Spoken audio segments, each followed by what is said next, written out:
بسم اللہ الرحمن الرحیم۔ محترم بزرگوں اور عزیز ساتھیوں، اس وقت ہم لوگ لاک ڈاؤن کے اندر جی رہے ہیں اور لاک ڈاؤن کی جو مصیبتیں ہیں، جو پریشانیاں ہیں، وہ جھیل رہے ہیں، اور یہ جو مہاماری آئی ہے اس سے حفاظت کے لیے بتا رہے ہیں اور تدبیری طور پر اس سے بچنے کے لیے یہ چیزیں کوششیں ہو رہی ہیں، اور حکومتی سطح پہ جو کام ہم کو دیا گیا ہے اس کا پاس و لحاظ رکھتے ہوئے ہم اس کی پابندی کر رہے ہیں۔ لیکن ایک بات ہے کہ انسان کے لیے جب نعمت چھینی جاتی ہے تو اس کی قدر کی توفیق ہوتی ہے۔ انسان سے جب کسی چیز کی نعمت لے لی جاتی ہے اور نعمت چلی جاتی ہے تو اس کا احساس ہوتا ہے، اس کی قدر ہوتی ہے۔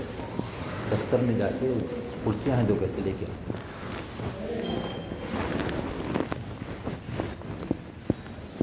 تو جو نعمت چلی گئی تو اس کا احساس ہونا شروع ہو گیا۔ آسانی کے ساتھ ادھر ادھر جاتے تھے، لوگوں سے ملتے تھے، کاروبار کرتے تھے، بیوی بچوں کے لیے کما کر لاتے تھے اور وقت پہ نمازیں پڑھتے تھے، اور جو جس لین کا تھا اس لین کے اندر وہ کام میں لگا ہوا ہوتا تھا۔ یہ اللہ کی بڑی نعمت ہے، اور وہ نعمت ہم سے چھینی گئی تو اس کا احساس ہونے لگا۔ لیکن احساس بھی ان کو ہوا جو حساس ہے، جو بے حس ہے اس کو کوئی احساس نہیں، یعنی حس مر گئی کسی کی، حس نہیں ہے کسی کے اندر، تو وہ عام دن یہ دن سب برابر ہے۔ اور ایک چیز اس وقت میں ہم کو ذہن میں بٹھا لینا چاہیے، لاک ڈاؤن میں ہم لوگ بالکل فرصت میں رہے، اور نمازیں جو پڑھنے والے تھے پڑھے، اور اکثریت ایسی ہے جو نہیں پڑھی، اور کبھی کوئی جماعت والے آ گئے، کوئی عالم، کوئی اللہ والے بولے کہ بھی نماز کی پابندی کرو، مسجد کو چلو، فرصت نہیں ہے، مشغولیت بہت ہے، کام بہت لگا ہوا ہے۔ لیکن اب تو فرصت ہی فرصت تھی، لیکن اس کے باوجود بھی نہیں پڑے۔ تو اس سے بات سمجھ میں آتی ہے کہ جب تک اللہ تبارک تعالیٰ کی طرف سے توفیق نہ ہو یہ چیز نہیں ملتی ہم کو۔ اس لیے اللہ سے توفیق مانگنا، اے اللہ ہم کو نمازیوں میں شامل فرما، اے اللہ ہم کو نیکوکاروں میں شامل فرما، اللہ والوں میں ہم کو شامل فرما، یہ اللہ سے دعا کرنا۔ اور کاروبار کے لیے بھی اللہ تعالیٰ سے مانگیں گے تو اللہ دیں گے۔ بہت سے لوگ جب 4 گھنٹے تھا، صبح 6 بجے سے لے کر 10 بجے تک چھٹی تھی، کاروبار کر رہے تھے، شام تک جتنی آمدنی ہوتی وہ 4 گھنٹوں میں ہو رہی تھی ان کو، یہ بھی بتایا لوگوں نے ہم کو۔ اب اس کے بعد 5 بجے تک چلا، اب وہی آمدنی 5 بجے تک میں ہو رہی ہے۔ اس سے یہ بات سمجھ میں آتی ہے، اللہ چاہا تو 10 گھنٹے میں ملنے والی چیز 1 گھنٹے میں ہم کو دلا سکتا ہے۔ اللہ چاہا تو 10 گھنٹوں میں ملنے والی چیز 1 گھنٹے میں دلا سکتا ہے اللہ تعالیٰ۔ یہ بات سب کو سمجھ میں آ گئی۔ اب بیمار بہت سے لوگ ہو گئے، اور صحت کی نعمت جب تک تھی تو اسی قدر نہیں ہوئی۔ جب بیماری سے اٹھے تو بہت تکلیف تھی، بدن میں بہت درد تھا، بھئی موت کے منہ میں جا کے آ گیا میں، بہت پریشان ہوں، یہ سب بولتے رہے۔ لیکن ذرا سا صحت ہوئی تو پھر وہی پرانی ڈگر پہ آ گئے، وہی پرانی طریقے پہ آ گئے، بس اسی پہ لگے ہوئے ہیں اور اسی پہ کرتے چلے جا رہے ہیں۔ اللہ تبارک تعالیٰ جب کھینچ مارتے ہیں تو سنبھلنے کے لیے، جب ٹھوکر لگتی ہے تو آگے کا راستہ ذرا دیکھ دیکھ کے چلتے نہیں چلتے۔ اب تیز تیز جا رہے، ایک دم سے ٹھوکر لگ گئی، نیچے گر گئے، تو اس کے بعد سمجھ جاتے کہ بھئی راستہ ہموار نہیں ہے، ہو سکتا دوسری ٹھوکر لگے، اس لیے سنبھل سنبھل کے آگے قدم بڑھاتے ہیں۔ ویسے ہی جب بیماری آئی، موت کے منہ سے نکل کے آئے، تو ہم کو سمجھنا چاہیے کہ موت کے منہ میں پھر جانا ہے۔ موت ہمارا پیچھا کر رہی ہے، چھوڑنے والی نہیں ہے۔ ہر نفس کو موت کا مزہ چکھنا ہے، کل نفس ذائقۃ الموت۔ اور موت ایسی سخت چیز ہے جو انسان پر آ جاتی ہے، سکرات کا عالم جب ہو جاتا ہے تو نیک بندے تو ایسے ہو جاتے ہیں جیسے روح جب نکالتے ہیں فرشتے تو آٹے میں سے بال نکالا جاتا ہے، ویسے آسانی سے روح نکلتی ہے۔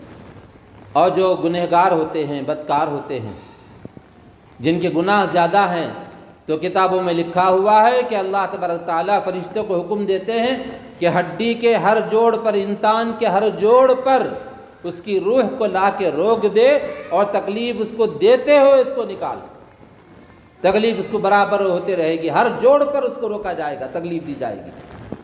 تو اس لیے دوست اور بزرگوں، اب ہم دیکھ لیے دنیا، بہت دیکھ لیے، اور وہ بھی ان کے لیے جو سمجھدار ہیں۔ اب وہ لوگ جو لاک ڈاؤن بھی ویسے ہی گزر گیا، عام دن بھی ویسے ہی گزر گئے، رات میں بھی نکڑوں پہ بیٹھ کے، گھروں میں بیٹھ کے ٹی وی سیریل دیکھنے والے، دوسرے دیکھنے والے، پھر لاک ڈاؤن میں بھی ویسے ہی گزارے، رمضان پورا ویسے ہی گزارے، ایسے لوگوں کو تو کچھ نہیں بول سکتے، اب بس اللہ ہی توفیق دے ان کو۔ لیکن یاد رکھیے یہ دنیا ختم ہونے والی ہے۔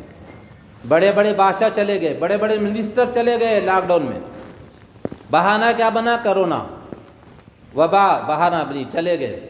ہمارے اساتذہ بھی ہیں بہت سے، بڑی عمر کے تھے وہ چلے گئے، جوان تھے وہ بھی چلے گئے، ساتھی ہم لوگ چلے گئے، ہمارے ساتھی تھے وہ بھی چلے گئے، جوان چلے گئے، بچے چلے گئے، بوڑھے چلے گئے، سب کو جانا ہے، سب ایک گاڑی میں سوار ہے، بس جا رہے ہیں اپنی منزل کے جانب، اسٹیشن کی طرف جا رہے ہیں۔